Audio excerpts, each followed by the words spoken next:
جبکہ حضور صلی اللہ علیہ وسلم کا فرمان ہے جو انسان نماز چھوڑتا ہے نا اس پر 5 سزائیں نازل ہوتی ہیں. اس کے لیے یہ 5 سزائیں بیان کی ہیں. حضرت ابن عباس رضی اللہ تعالی عنہ فرماتے ہیں کہ جو شخص بھی نماز میں سستی برتتا ہے، کاہلی کرتا ہے، نماز پڑھنے میں کوتاہی کرتا ہے، اس پر یہ 5 سزائیں نازل ہوتی ہیں. پہلی سزا، جہنم میں ایک وادی ہے جس کو ویل کہا جاتا ہے. ایک وادی ہے جس کا نام ویل ہے، اور اس پر اس شخص کا نام لکھ دیا جاتا ہے جو شخص نماز کو چھوڑتا ہے یا نماز کو دیری سے پڑھتا ہے. جو شخص نماز کو دیری سے پڑھتا ہے اس شخص کا نام اس وادی میں لکھ دیا جاتا ہے جس کو ویل کہا جاتا ہے. جہنم میں ایک خطرناک وادی ہے. دوسری سزا اس کی یہ ہے کہ اس کے چہرے سے اللہ تعالیٰ نورانیت ختم کر دیتا ہے.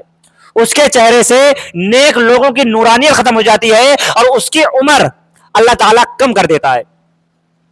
اب ایسا نہیں کہ اگر کوئی انسان یہ سوچتا ہے کہ عمر جو لکھ دی گئی وہی ہے، بھائی لکھنے والا کون ہے؟ لکھنے والی ذات اللہ کی ہے. تو اللہ تعالیٰ اگر لکھ سکتا ہے تو وہ کم بھی کر سکتا ہے. جو انسان نمازوں کی کوتاہی کرتا ہے اللہ تعالیٰ اس کی عمریں بھی کم کر دیتا ہے. دوسری سزا اس کی کیا ہوتی ہے؟ عمریں اس کی کم ہو جاتی ہے اور اس کے چہرے سے نیک لوگوں کی نورانیت یعنی جو چہرے پر نور رہتا ہے نا وہ اللہ تعالیٰ ختم کر دیتا ہے. تیسری سزا یہ ہوتی ہے کہ وہ انسان پیاسا ہو کر مرتا ہے. یعنی اس کے اوپر اس کو اگر ساری دریاؤں کا پانی بھی پلا دیا جائے، موت کے وقت اس کو اتنی زیادہ پیاس لگی ہوتی ہے کہ اگر اسے 7 سمندر کا پانی بھی پلا دیا جائے تب بھی اس کی پیاس نہیں بجھے گی.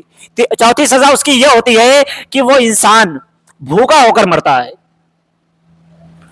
چوتھی سزا یہ ہوتی ہے کہ وہ انسان بھوکا ہو کر مرتا ہے. وہ کتنا بھی کھا لے وہ بھوکا ہو کر ہی مرے گا.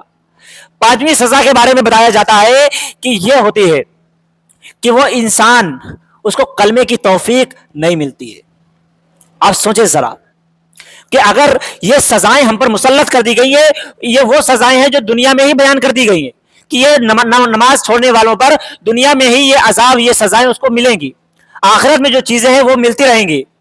اس لیے ہمیں چاہیے کہ ہم نماز کو پابندی سے ادا کریں، نماز کو ادا کرنے کا معمول بنا لیں، نماز کو چھوڑنے کے عادی نہ بنے. کیونکہ اگر ہم نمازوں کو چھوڑیں گے تو اللہ تعالیٰ ہم پر طرح طرح کی مشکلات نازل فرمائے گا، طرح طرح کے شکنجوں میں مبتلا فرما دے گا.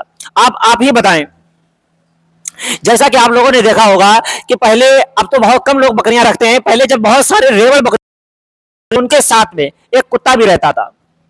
اکثر آپ نے دیکھا ہوگا، جو پرانے لوگ ہیں وہ جانتے ہوں گے، جب زیادہ تعداد میں لوگ بکریاں چرانے جاتے تھے تو بکریوں کے ساتھ میں ایک کتا بھی رکھا جاتا تھا. وہ اس لیے نہیں ہوتا تھا کہ بلکہ اس کی وہ افضل نہیں ہوتا تھا، بلکہ اس لیے بکریوں کو ان کی عادت ہوتی ہے کہ وہ جھنڈ سے باہر بھاگتی ہیں، ادھر ادھر بھاگنے کی کوشش کرتی ہیں. وہ کتا ان کو دوڑا کر اس جھنڈ میں لاتا تھا.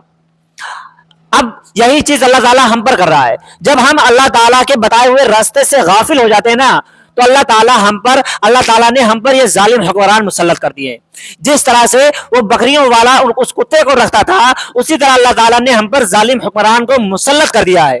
کیوں؟ کیونکہ ہم راہ راست سے بھٹک چکے ہیں، اللہ کے بتائے ہوئے راستے پر نہیں ہے. جب ہم اللہ کے بتائے ہوئے راستے پر واپس آ جائیں گے تو جس طرح سے وہ بکریوں کا مالک اس کتے کو پیچھے بلا لیتا ہے، اسی طرح سے جب ہم اللہ تعالیٰ کے بتائے ہوئے راستے پر چلنے لگیں گے تو اللہ تعالیٰ بھی ظالم حکمرانوں کو پیچھے ہٹا لے گا. لیکن جب تک ہم اپنے راستے پر، اللہ کے بتائے ہوئے راستے پر نہیں آئیں گے تب تک اللہ تعالیٰ بھی ان ظالم حکمرانوں کا ڈر، ان ظالم حکمرانوں کا شر ہم سے دور نہیں فرمائے گا. اس لیے ہمیں چاہیے کہ ہم اپنے دلوں میں اللہ کا خوف پیدا کریں، اللہ کا ڈر پیدا کریں اور نمازوں کی پابندی کریں، نمازوں کو مضبوطی سے تھام لیں. کیونکہ یہ اللہ کے رسول صلی اللہ علیہ وسلم کا فرمان ہے کہ نماز میری آنکھوں کی ٹھنڈک ہے. اس لیے ہمیں چاہیے کہ ہم نمازوں کی پابندی کریں. اللہ تعالیٰ کہنے سننے سے عمل کرنے کی توفیق عطا فرمائے. آمین.